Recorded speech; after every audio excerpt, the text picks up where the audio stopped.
Bien le bonjour tout le monde, j'espère que vous allez bien. Pour ma part ça va super, je suis très heureuse de vous retrouver aujourd'hui dans cette toute nouvelle vidéo. Je rattrape mon retard sur les updates lecture puisque j'avais énormément de livres à vous présenter. Donc écoutez, on y va de suite. On va commencer donc avec une saga puisque en fait je suis à jour dans cette saga, j'ai lu les 2 tomes d'affilée. Donc je vous les présente tous les deux puisque je vous parle de Néo, donc de Michel Bussy, donc le tome 1, La chute du soleil de fer aux éditions Pocket Jeunesse, et le tome 2, Les deux châteaux. Et du coup ces deux lectures ont été de très très bonnes lectures et je vous en parle de suite. Tout d'abord je vais vous lire le résumé du coup qu'il y a au dos du tome 1 et puis après je vous en parlerai. La première grande saga jeunesse de Michel Bussy. Dans un monde où les adultes ont disparu, il existe 2 refuges pour les 2 bandes rivales qui ont survécu au cataclysme. Le tipi et le château. Les uns chassent pour se nourrir, les autres vivent reclus et protégés. Bientôt, une étrange maladie fait peser un risque de famine sur le clan du tipi, le privant de ses proies. Et si ceux du château étaient à l'origine de cet empoisonnement? L'heure de la confrontation est venue. La guerre entre les 2 tribus peut-elle encore être évitée alors que la nature est plus menacée que jamais? Zizo, l'espion au grand cœur du tipi, et Alix, la reine du château, sauront-ils unir leurs forces pour déjouer les mystères, les intrigues et les trahisons? Ils sont prêts à tout pour sauver l'humanité. Et c'est donc la première saga jeunesse de Michel Bussy. Je ne sais plus si je vous l'ai dit. Mais du coup, ce tome 1 et ce tome 2... Alors ce tome 1, il est sorti quand? Je ne sais plus. Octobre 2020. Et celui-ci, il est sorti en juin 2021. Du coup, qu'est-ce que j'en ai pensé?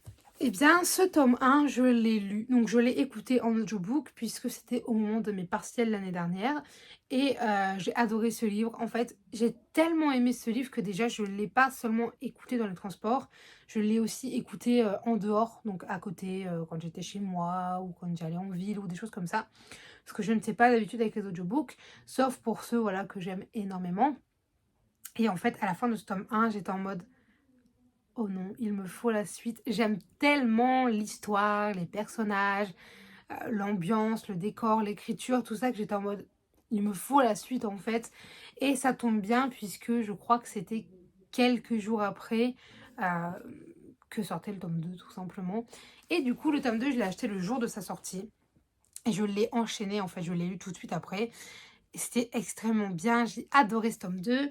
Donc pareil en fait, la plume de l'auteur elle est agréable, elle est bien, elle est, je sais pas, elle arrive à manier les mots, enfin il arrive du coup à manier les mots d'une manière où en fait il y a des fois tu te dis mais attends, ça il nous l'avait pas déjà un peu dit implicitement, etc.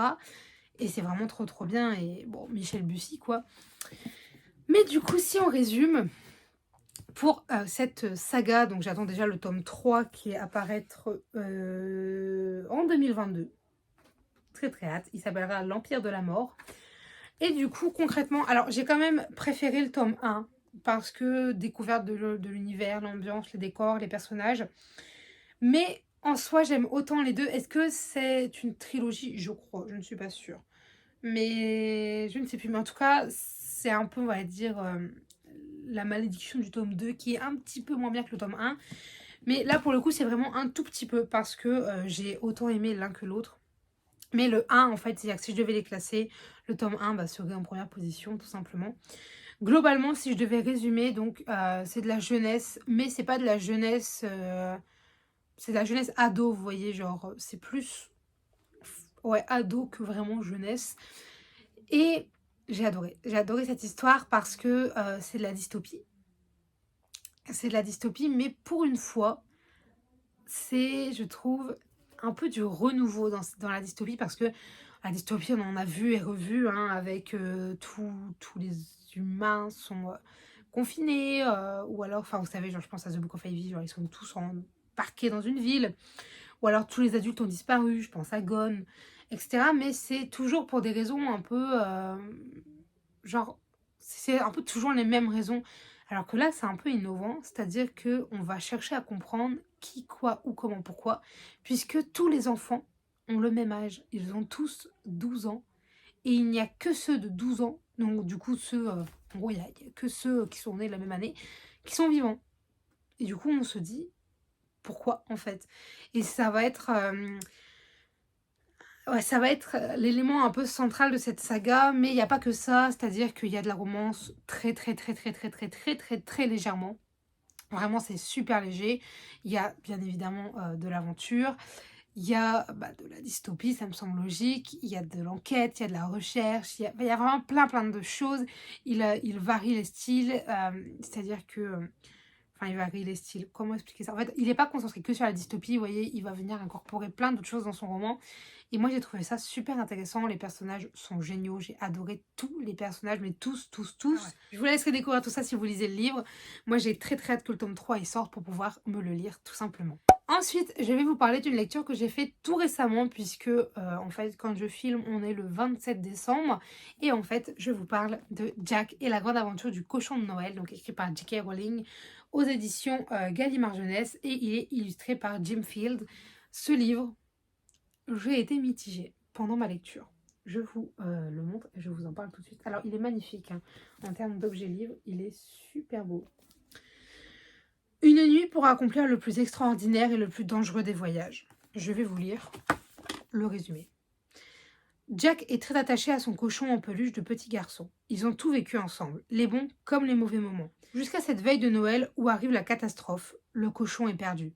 Mais la nuit de Noël n'est pas une nuit comme les autres, c'est celle des miracles et des causes perdues, où même les jouets peuvent prendre vie. Alors, Jack et le cochon de Noël, une peluche de remplacement un peu agaçante, embarquent pour une aventure magique et périlleuse au pays des choses perdues. Jusqu'où iront-ils pour sauver le meilleur ami que Jack ait jamais eu? Et ensuite, on a une petite remarque en dessous, une quête trépidante, merveilleuse et tendre par l'autrice de Harry Potter et de l'Icabog, un futur classique à lire et à relire en famille, illustré par l'artiste Jim Field. Globalement, ce livre, je l'ai bien aimé. Voilà, faut dire, j'ai vraiment apprécié ce livre. Mais durant ma lecture, j'ai été mitigée. En fait, en ressortant de ma lecture, je me suis dit, oui, bon, j'ai quand même vraiment bien aimé la lecture, etc. Mais je pense que la première partie du livre m'a laissé un peu... genre, je n'arrivais pas trop à savoir ce que j'en pensais. Et je vous montre parce que les illustrations sont vraiment magnifiques. Et en fait, pour résumer ce que j'en ai pensé, c'est-à-dire que ce livre, il est extrêmement jeunesse. C'est-à-dire que c'est pas comme du Harry Potter où oui, Harry Potter, il est jeunesse, mais... Je sais pas comment expliquer, c'est plus de l'ado encore une fois. Là, c'est un livre voilà, qui est tourné pareil vers les premières lectures, voilà les lectures en famille, genre les parents lisent aux enfants, etc. Mais du coup, j'étais par moments en mode, c'est trop jeunesse en fait. Et je sais que l'autrice visait tout simplement la jeunesse, donc oui, c'est normal que ce soit trop jeunesse, entre guillemets. Mais du coup, à certains moments, j'étais un peu perdue dans ma lecture. Je me disais, oh là là, j'arrive pas à accrocher. J'aime pas, je retrouve pas la plume de J.K. Rowling, etc., que j'ai tant aimé dans Harry Potter. Et en fait, finalement, ce qui m'a fait aimer le livre, c'est l'histoire dans son ensemble, en fait, et tous les petits trucs qui n'avaient pas été durant ma lecture, c'est un peu passé à la trappe et je les ai un peu laissés de côté.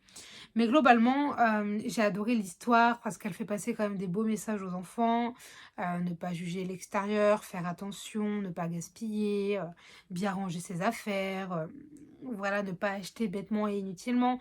Ça fait passer plein de messages là-dessus, mais outre ces messages, parce que quand tu es adulte, tu les ressens vraiment bien, hein. Quand tu es enfant, je ne sais pas si tu l'as vraiment compris, ressenti de la même manière.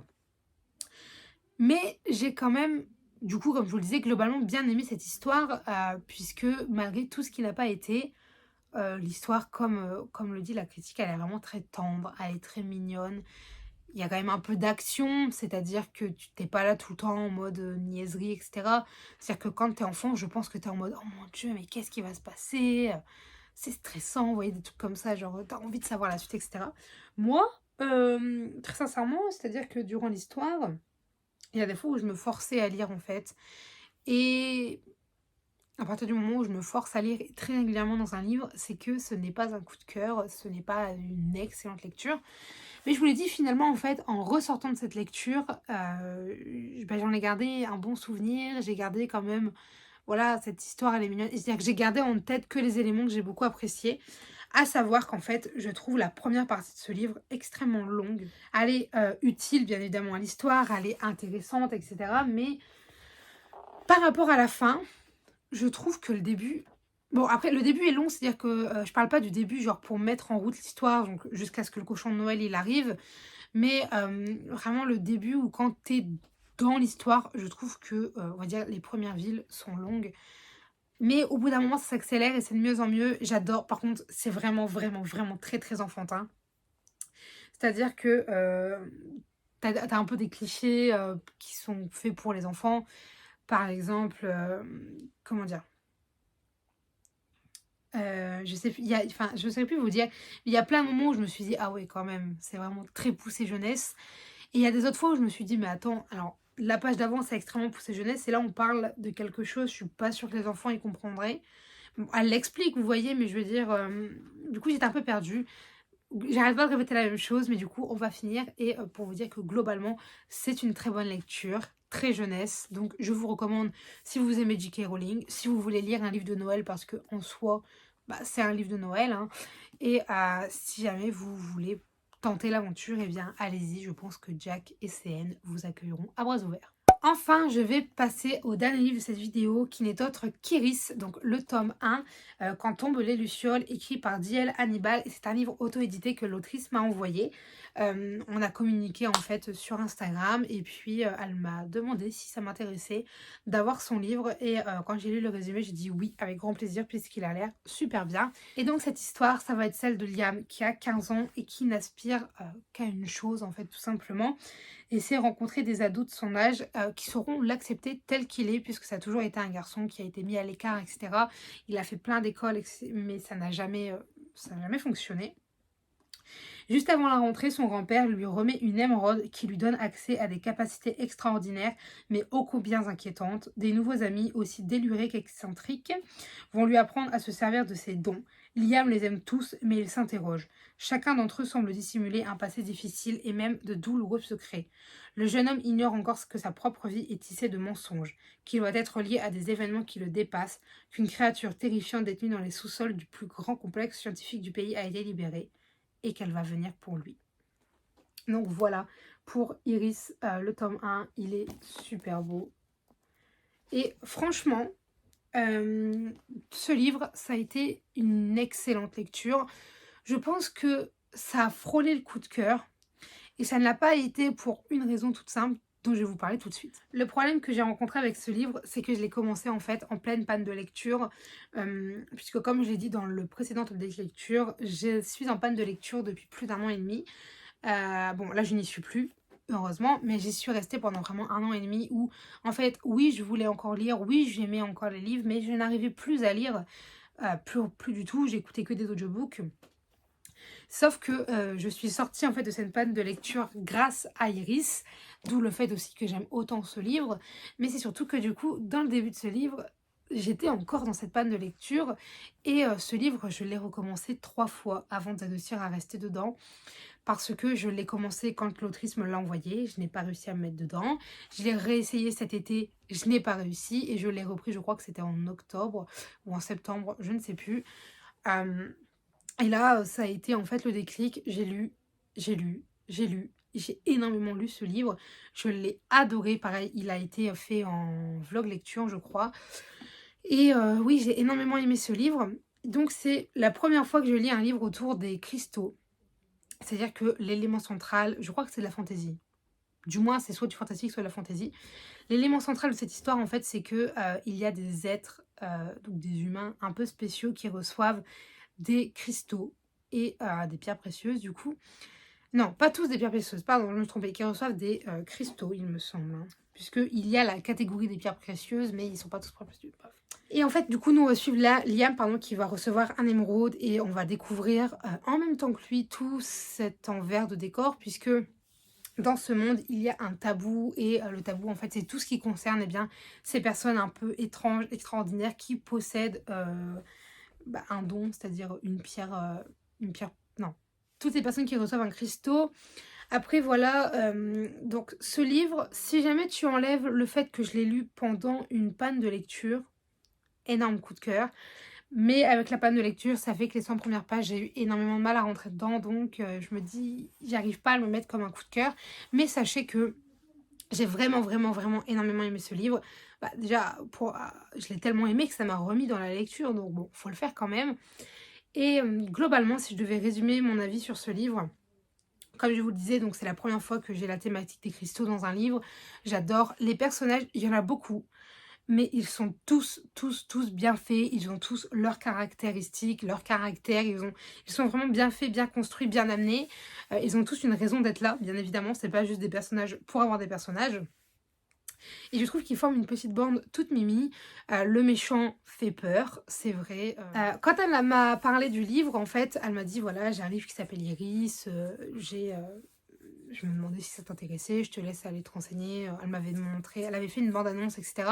Je sais plus exactement comment elle avait tourné, mais j'avais fini par aller sur Amazon pour lire tout simplement le résumé. Et quand j'ai vu la couverture, je me suis dit, oulala, ça fait un peu peur. Genre, c'était la vieille couverture, et moi, elle me faisait très peur, cette couverture, puisque c'était Sourire 34 sur la couverture. Et bon, je vous laisserai voir qui c'est dans l'histoire, mais il est beaucoup, beaucoup effrayant, ouais. Et en fait, en lisant le résumé, je me suis dit, ouais, il a l'air vraiment trop bien. La couverture, franchement, elle me rebute, elle me fait peur, mais vu que l'histoire a l'air bien, allez, on y va, on fonce. Et du coup, je le mets dans le message, je fais la couverture fait très très peur, mais oui, l'histoire a l'air bien. Et c'est là qu'elle m'a dit qu'en fait, c'était l'ancienne couverture, puisque les nouvelles couvertures ne faisaient pas du tout peur. Effectivement, les nouvelles couvertures ne font pas peur. Et j'ai aussi du coup dans ma palle le tome 2 et 3 puisque je l'ai gagné à un concours. Et comme ça, je vais pouvoir me les lire en 2022. J'ai très très hâte parce que la fin de ce tome 1 est... Voilà, on reste sur les fesses et on a envie de savoir la suite. Mais du coup, globalement, une très très bonne lecture. Je suis très contente d'avoir pu tout simplement faire cette lecture. Si l'autrice ne m'avait pas contactée, je pense que je n'aurais jamais été vers son livre. Et pourtant, il est génial. Je vous conseille d'y aller.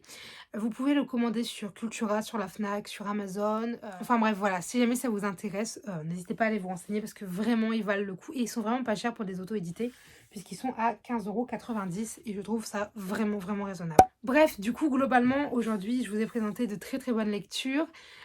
J'espère que ça aura pu vous donner des idées. Si jamais vous avez des avis, des remarques, des conseils, des commentaires, des suggestions ou toute autre chose à me dire, n'hésitez pas à le faire dans l'espace commentaire puisqu'il est fait pour ça. Sur ce, je vous dis à très bientôt. Allez, bye mes lecteurs. Yeah, you were right this time, you were right this time. Take a look around, look what you did last night. What you did last night, never heard a sound. Yeah, I know that you told me one day you'd show that you were right this time, you were right this time.